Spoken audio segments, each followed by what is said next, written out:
नमस्कार दोस्तों, मैं राजकुमार मौर्य उत्तर प्रदेश में 2027 के विधानसभा चुनाव के लिए समाजवादी पार्टी ने अपनी तैयारी तेज कर दी है। समाजवादी पार्टी के मुखिया अखिलेश यादव 2027 में एक एक विधानसभा सीटों पर मजबूत से मजबूत प्रत्याशी उतारने जा रहे हैं, समीकरण वाले प्रत्याशी उतारने जा रहे हैं और जो स्थानीय कार्यकर्ता मेहनत कर रहा है उसको उतारने जा रहे हैं। इस वीडियो में आपको बताने जा रहे हैं फूलपुर विधानसभा सीट के बारे में, प्रयागराज जिले की फूलपुर विधानसभा सीट दोस्तों। और मैं आपको बता दूं, प्रयागराज जिले में 12 विधानसभा की सीटें हैं, जिनमें से समाजवादी पार्टी के लिए मेरा आकलन कह रहा है 8 सीटों पर परिस्थिति है जीतने की। 8 सीटों पर आप सोचिएगा। अब आप सोचेंगे मैं सपा के पक्ष में बता रहा हूं, ऐसा नहीं है। सपा अगर टिकट को लेकर के होशियारी दिखाएगी तब सपा को 8 सीटें मिलेंगी। अगर टिकट में गलती हुई तो विकेट गिरने से कोई नहीं रोक पाएगा, इसको मैं खुलेआम कहता हूं। दोस्तों, फूलपुर में वर्तमान के विधायक हैं दीपक पटेल, बीजेपी से उपचुनाव जीते थे। क्योंकि फूलपुर लोकसभा सीट से जो विधायक बने थे 2022 में प्रवीण पटेल, वे सांसद बन गए। जब वे सांसद बन गए तो सीट खाली हो गई। सांसद कैसे बने, इसको आप लोग आंकड़ों के जरिए समझिए। 4332 वोटों से समाजवादी पार्टी चुनाव यहां हार गई। देखो, प्रवीण पटेल अमरनाथ मौर्य के बीच टक्कर हुई और बसपा को 82,586 वोट मिला। और मैं आपको बता रहा था लोकसभा के चुनाव में समाजवादी पार्टी फूलपुर की सीट जीत सकती है। बड़े बड़े मीडिया हाउस से बता रहे हैं कि बीजेपी यहां एक तरफा जीतेगी, लाख से 1.5 लाख से 2 लाख से। आपको याद होगा, और जो लोग हमारी वीडियो देखते रहे होंगे याद होगा, लेकिन सपा हार गई। मेरा आंकलन भी गलत हुआ कि सपा हार गई, लेकिन जो हारी हुई सीट है उस पर आप लोग आंकड़ा देखेंगे तो आप लोग चौंक जाएंगे। तो क्या इसके पहले समाजवादी पार्टी की क्या स्थिति रही है? लोकसभा के चुनाव के पहले दोस्तों मैं आपको बताऊं, विधानसभा का चुनाव हुआ था। इलाहाबाद नॉर्थ है, सोराव है, फूलपुर है, इलाहाबाद है, फाफामऊ है। इन 5 सीटों में से सिर्फ सोराव की सीट सपा जीती थी। सोच लीजिएगा, लोकसभा फूलपुर के अंतर्गत आने वाली विधानसभा सीटों में से सिर्फ सोराव की सीट समाजवादी पार्टी 2022 में जीती थी। बाकी इलाहाबाद नॉर्थ, फूलपुर, इलाहाबाद वेस्ट और फाफामऊ सब हार गई थी समाजवादी पार्टी, एक को छोड़कर सब हार गई थी। लोकसभा में अगर आप आंकड़ा देखेंगे तो 4332 वोटों से सपा हारी। लेकिन इसी सीट को अगर आप देखेंगे 2019 में तो सपा 1,71,000 सपा बसपा का गठबंधन चुनाव हार गया था, 1,71,968 वोटों से। मतलब कि जो उसके पहले 2018 में देखेंगे दोस्तों, समाजवादी पार्टी उपचुनाव जीती थी 59,000 वोटों से। 2014 में लोकसभा की मैं बात कर रहा हूं, पहले देख लीजिए लोकसभा फूलपुर।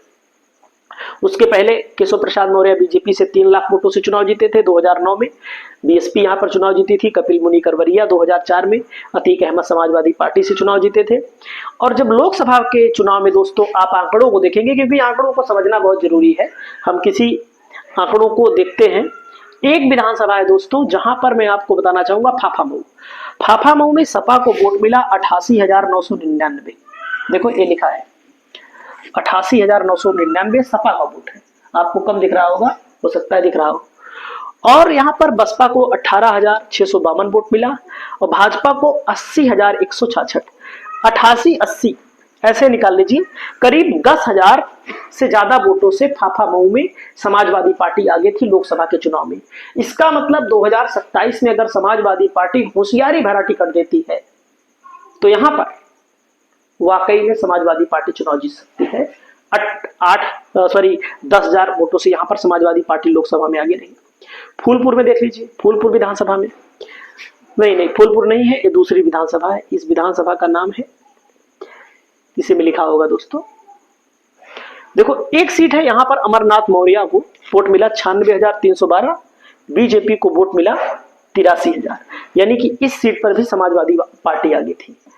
और एक सीट और देख लीजिए दोस्तों, यहां पर जो सीट है एक सीट और है, ये फूलपुर की है। अमरनाथ मौर्य को मिला 1,60,921, बीजेपी को मिला 89,984। 89 को हम मान लेते हैं 90,000 और इसको मान लीजिए आप 1,17,000।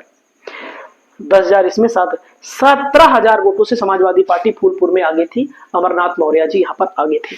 दोस्तों यहाँ पर मैं आप सभी साथियों को बताना चाहूंगा कि एक सीट और है जहां पर अमरनाथ मौर्य को 91,000 वोट मिला, बीजेपी को 1,06,614 वोट मिला, बसपा को 6,000 वोट मिला। 2024 में बाई इलेक्शन हुआ तो बीजेपी के सामने मुस्तफा सिद्दीकी लड़े, बहुजन समाज पार्टी लड़ी, आजाद समाज पार्टी लड़ी। मुस्तफा सिद्दीकी सपा से लड़े, 66,984 ही वोट पाए। बीजेपी को 78,289 वोट मिला, 11,305 वोटों से बीजेपी इस फूलपुर विधानसभा सीट को जीत गई। और 2024 के पहले मैं आपको बताना चाहूंगा 2022 में समाजवादी पार्टी हार जाती है इस सीट को मामूली अंतर से। 2017 में समाजवादी पार्टी हार जाती है, हार रही है कई बार से। क्यों हार रही है उसके पीछे कारण आप लोग कमेंट करिएगा। यहाँ दोस्तों जो अनुमानित आबादी है, अनुमानित है, कुर्मी पटेल जिसको बोला जाता है 70,000 बताए जाते हैं, यादव 70,000, मतलब यादव और कुर्मी लगभग बराबर बताए जाते हैं। यहाँ पर दोस्तों यहाँ पर दलित 80,000 है, दलित में पासी समाज का वोट सबसे ज्यादा बताया जाता है। दोस्तों मुस्लिम 50,000 है, ब्राह्मण करीब 50,000 है, मौर्य पाल कुशवाहा दोस्तों मिलाकर के 70,000 है। मौर्य है यहाँ पर करीब 35,000, पाल यहाँ पर लगभग 30-35,000, जो भी अनुमानित आबादी होगी, आबादी को लेकर मामला मैं नहीं कह सकता, क्योंकि यहाँ पर दोस्तों एक मुस्लिम प्रत्याशी की दावेदारी, मुस्तफा सिद्दीकी 2 बार लगातार हार गए। कोई अन्य प्रत्याशी भी यहाँ पर दावेदारी कर रहे हो तो कमेंट करके अपना नाम बताइएगा, क्योंकि मुस्लिम की संख्या अच्छी है। लेकिन मैं जो बोलता हूँ कुछ बातों को लेकर थोड़ी साफ चीज, कि जब कोई किसी भी कास्ट का हो, यादव का हो, मुस्लिम का हो, कुशवाहा का हो, ठाकुर का हो, ब्राह्मण का हो, किसी कास्ट का कैंडिडेट बार बार किसी विधानसभा में हार रहा है, एक बार हारना, 2 बार हारना चलता है, 3 बार हार रहा है, तो इसके पीछे आप खेल समझ लीजिए क्या है। तो यहाँ पर नए कैंडिडेट की जरूरत है। तो यहाँ पर दोस्तों महिला प्रत्याशी के तौर पर अगर कुर्मी प्रत्याशी सपा देगी तो दोस्तों इनका नाम है संगीता पटेल। बड़ी मजबूती के साथ तैयारी कर रही है, ईमानदारी से मैं बता रहा हूं, हमारे लिए सब प्रत्याशी सब दावेदार बराबर है अगर कुर्मी देगी तो। लेकिन मैं व्यक्तिगत तौर पर कई बार कह चुका हूं, अगर भाजपा कुर्मी उतारेगी तो सपा कुर्मी नहीं उतारेगी। मेरा व्यक्तिगत आंकलन है और बहुत मजबूती से तैयारी कर रही है। अमरनाथ मौर्य भी इसी विधानसभा क्षेत्र से चुनाव लड़ना चाहते हैं, समाजवादी पार्टी के टिकट पर फिर से, और लोग चाहते भी, सिंपैथी भी है इनके साथ, लोग चाहते भी हैं।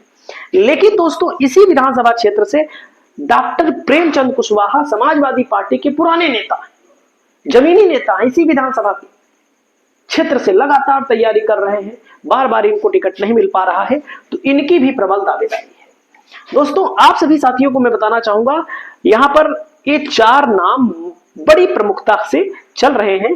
हालांकि यहाँ पर एक संजय मौर्य की मैंने फोटो नहीं लगाई, वो भी यही से दावेदारी करना चाहते हैं, वे भी टिकट लेना चाहते हैं। फोटो लगाते समय मैं भूल गया, नहीं तो उनका भी लगा देता। भूलने का मतलब है इतना काम रहता है, जल्दबाजी में मैं वीडियो बना रहा हूं। तो समाजवादी पार्टी से यही 4 में से किसे टिकट मिलना चाहिए, इन्हीं में से लोग चुनाव लड़ते हुए आपको नजर आएंगे। और हमारा सर्वे जो है, हमारी आकलन जो है, हमारा आकलन चलता रहेगा। आप लोग अपनी राय कमेंट करते रहिए। नमस्कार। और आप लोगों से अपील करता हूं कि हमारे इस वीडियो को ज्यादा से ज्यादा लोगों तक शेयर करिए। व्यक्तिगत भावना का ख्याल रखिए। बहुत बहुत धन्यवाद।